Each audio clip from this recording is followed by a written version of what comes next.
नमस्कार मंडळी. आजच्या दिवसाची सुरुवात झाली गच्चीवरून. गच्चीवर जाऊन मी चांगलासा शूट घेतला, वेदर कसा आहे बघायला, आणि ती बघून खाली आलं बरबटीच्या भाजीच्या तयारीला लागली. कुकर लावला, मी लागली बाकीची सामान गोळा करायला.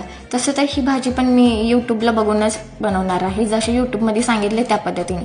भाजी बनवताना माझ्या मनात विचार आला, लग्न व्हायच्या आधी मला फक्त 2च भाज्या यायच्या, एक बटाटा आणि दुसरी बटाटा फुलगोबी. माझ्या मम्मीने मला कधी भाजी करायला लावली की मी ह्याच भाज्या करायची. तेव्हा मम्मी म्हणायची शिक भाज्या, तेव्हा मी शिकले नाही, त्यामुळं माझा असा प्रॉब्लेम झाला. जेव्हा माझं लग्न झालं तेव्हा मी माझ्या नवऱ्याला 1 महिना बटाट्याचीच भाजी खायला घातली होती.